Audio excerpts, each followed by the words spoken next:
অতীতের সব জল্পনা কল্পনাকেও হার মানিয়ে বিশ্বাসঘাতকতার এক চরম উদাহরণ তৈরি করতে যাচ্ছেন এক সময়ের বিপ্লবী নেতা ও সিরিয়ার বর্তমান প্রেসিডেন্ট আহমেদ আল শারা। তিনি এমন এক সিদ্ধান্ত নিতে যাচ্ছেন যাতে মধ্যপ্রাচ্যে আরও একবার সুই হয়ে প্রবেশ করে ফাল হয়ে বের হয়ে যাওয়ার নতুন এক চাবিকাঠি হাতে পাবে দখলদার ইসরায়েল। সিরিয়ার সঙ্গে ইসরায়েলের নতুন এক চুক্তির বিষয়টি শারার সামনে আনতে রীতিমতো আলোচনা তুঙ্গে। কিন্তু কি সেই চুক্তি, সেই প্রশ্নটি আপনার মনে ঘুরপাক খেলে এই বিশ্লেষণটি আপনার জন্যই। দর্শক, মধ্যপ্রাচ্য নিয়ে বহুদিন ধরে নীল নকশা কষে আসছে বেনিয়ামিন নেতানিয়াহুর ইসরায়েল। ফিলিস্তিন, লেবানন, ইয়েমেনের পাশাপাশি সিরিয়ার দক্ষিণ অঞ্চল গোলান হাইটস অর্থাৎ গোলান মালভূমি নিয়ে পায়তারা করে আসছিল দখলদার সেনারা। নিজ হাতে যেন সেই পথটা দখলদারদের আরো সহজ করে দিলেন আমেরিকার মিত্র আহমেদ আল শারা। দর্শক, ইসরায়েলের সঙ্গে একটি নিরাপত্তা চুক্তি করতে যাচ্ছে আহমেদ আল শারার সিরিয়া। হ্যাঁ, ঠিকই শুনেছেন। যে ইসরায়েলের সঙ্গে কোনো আপোষ না করার কারণে ফিলিস্তিন ও ইরানের উপর যে অন্যায় অত্যাচার নেমে এসেছে, সেই দখলদার রাষ্ট্রের সঙ্গে নতুন করে গাঁট ছাড়া বাঁধতে মরিয়া হয়ে উঠেছেন বিপ্লবী ভাব ধরে থাকা শারা। তাতে করে স্পষ্ট তিনি যে অঞ্চলে ইরানি বন্ধুদের দমাতে আমেরিকা ও ইসরায়েলের প্ল্যান বাস্তবায়ন করতে যাচ্ছেন। দর্শক, কাতার ভিত্তিক সংবাদ মাধ্যম আল জাজিরার আল মুকাবেলা অনুষ্ঠানে হাজির হয়ে এক বিশেষ সাক্ষাৎকার দিয়েছেন সিরিয়ার প্রেসিডেন্ট আহমেদ আল শারা। সেখানে তিনি মুসলিমদের বিরুদ্ধে গিয়ে এ ধরনের সিদ্ধান্তের কথা জানিয়েছেন। তিনি জানিয়েছেন ইসরায়েলের সঙ্গে সিকিউরিটি এগ্রিমেন্ট করতে যাচ্ছে তার সরকার। এই নিরাপত্তা চুক্তি বাস্তবায়ন করতে অজুহাত হিসেবে তিনি সিরিয়ার নিরাপত্তাকে সামনে এনেছেন। একই সঙ্গে গোলান মালভূমিকে অত্যাচার থেকে রেহাইয়ের আশা প্রকাশ করেছেন।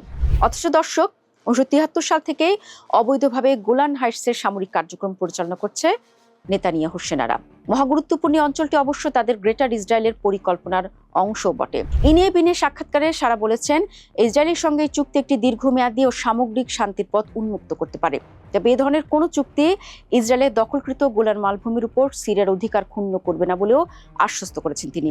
আর এই কারণেই নাকি ইসরায়েলের সঙ্গে যে কোনো ধরনের সংঘাত এড়িয়ে চলছে সিরিয়া। তার দাবি, দুই দেশের মধ্যে একটি নিরাপত্তা সমঝোতা সংকট নিরসনের সামগ্রিক সমাধানের পথ তৈরি করতে পারে। তবে মধ্যপ্রাচ্য বিষয়ক বিশ্লেষকদের মতে শারার এই পদক্ষেপ হালকাভাবে নেওয়ার কোনো সুযোগ নেই, কারণ তার এই পরিকল্পনা বাস্তবায়ন হলে আব্রাহাম চুক্তিও তার জন্য সহজ হয়ে যাবে। তাতে করে ইসরায়েলকে স্বীকৃতি দিয়ে দখলদার রাষ্ট্রটির সঙ্গে কূটনৈতিক সম্পর্ক স্বাভাবিকের পথে হাঁটবে সিরিয়া, যা স্বাধীন ফিলিস্তিনের সঙ্গে পুরোপুরি সাংঘর্ষিক হতে যাচ্ছে।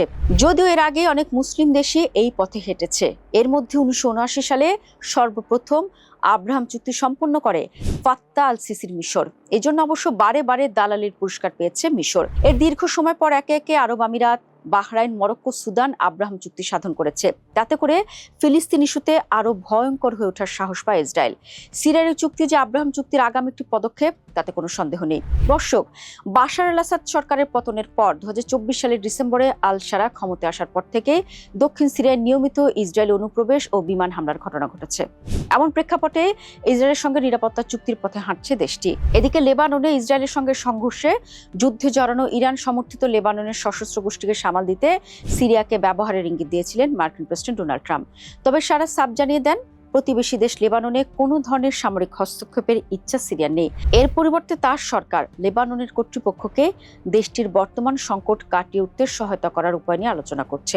তবে তার সে আশঙ্কা শুধুই লোক দেখানো হতে পারে বলেই মনে করছেন বিশ্লেষকরা।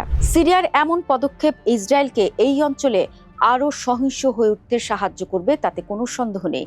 কারণ এই নিরাপত্তা চুক্তির মধ্য দিয়ে ইসরায়েলকে এক প্রকার স্বীকৃতি দিয়ে দেওয়ার পথে হাঁটতে যাচ্ছে দামাস্কাস।